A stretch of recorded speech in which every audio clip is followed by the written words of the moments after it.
అసెంబ్లీలో నిన్న finance bill introduce చేశారు. అసెంబ్లీ సెషన్ నడుస్తూ ఉంది. కానీ ట్రెజరీ బెంచెస్ అంటే రూలింగ్ పార్టీ ఎన్డీఏ అలయన్స్ ఎమ్మెల్యేలందరూ ఈరోజు అసెంబ్లీలో అందరూ వచ్చి సంతోషంగా కూర్చొని అసెంబ్లీ కలకల్లాడుతున్న విషయం మీకు అందరికీ తెలుసు. కానీ పక్కన ఉండాల్సిన వైసీపీ ఎమ్మెల్యేలు కానీ మా హాఫ్ టికెట్ జగన్మోహన్ రెడ్డి కానీ అసెంబ్లీలో కనిపించంలే.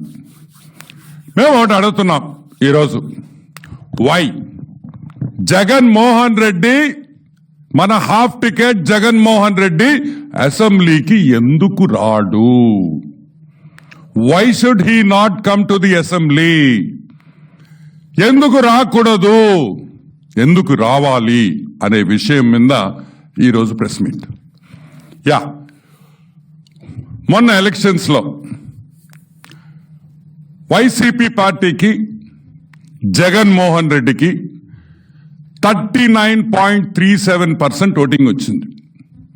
39.37% ఓటింగ్ వచ్చింది. గ్రేట్, మంచిదే. ఎందుకంటే ఎప్పుడు కూడా ఒక పర్సంటేజ్, గుడ్ పర్సంటేజ్ ఆపోజిషన్ పార్టీకి వచ్చినా కూడా డెమోక్రసీ చాలా వైబ్రెంట్ గా ఉంటుంది.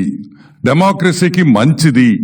ఒక వాయిస్, ఒక వాణి వినిపించేదానికి ప్రజలు రెండు సైడ్లు, ఒక సైడ్ ని గెలిపిస్తారు, ఒక సైడ్ కూడా ఓటింగ్ పర్సంటేజ్ పెంచుతారు.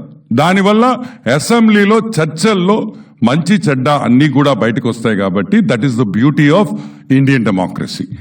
1,32,89,134 మంది వైఎస్ జగన్మోహన్ రెడ్డికి ఓటేశారు, వైసీపీ పార్టీకి.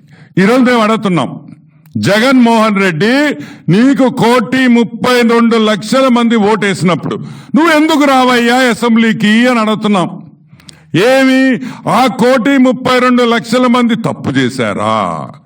పొరపాటున నీలాంటి హాఫ్ టికెట్ గాడికి ఓటేశారా అనే పాయింట్ ఈరోజు ప్రజలు మాట్లాడుకుంటున్నారు.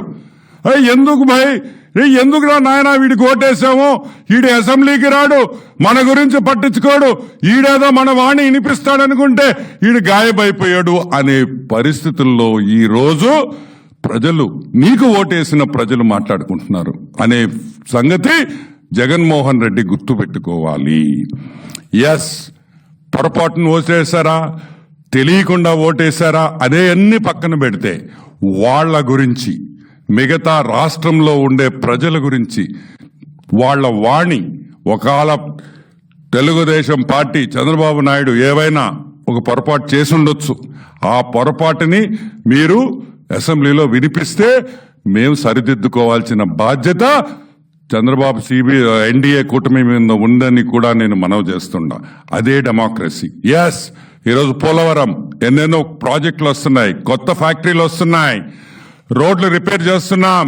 వీటి గురించి మంచి అసెంబ్లీకి వచ్చి మంచి సజెషన్స్ ఇవ్వండి, చెప్పండి, ఈ విధంగా చేస్తే ఇంకా బాగుంటుందని చెప్పండి, వింటాం. ఎలక్షన్స్ అయిపోయిన తర్వాత స్టేట్ డెవలప్మెంటే ముఖ్యం. రాష్ట్రం ఏ విధంగా ముందుకు తీసుకోపోవాలనేదే ముఖ్యం. మళ్ళీ ఎలక్షన్స్ వచ్చినప్పుడు మనం కొట్టుకుంటాం, దట్స్ డిఫరెంట్ పొలిటికల్ గా. కానీ ఒక ఎలక్షన్ అయిపోయిన తర్వాత, ఆ ఎలక్షన్ రిజల్ట్స్ వచ్చిన తర్వాత, సిబిఎన్ గారు ముఖ్యమంత్రి అయిన తర్వాత, be a part of the government. ఈ ప్రభుత్వానికి అండ ఇవ్వండి, అండదండలతో అందరం కలిసి పనిచేస్తాం. అది వదిలేసి ఒక స్కీజోఫోనిక్ గా నువ్వు ఈరోజు అసెంబ్లీ బాయ్కాట్ చేస్తాం. మేము ఈరోజు సింపుల్ పాయింట్, ఒక సింపుల్ పాయింట్ అడుగుతా. నీ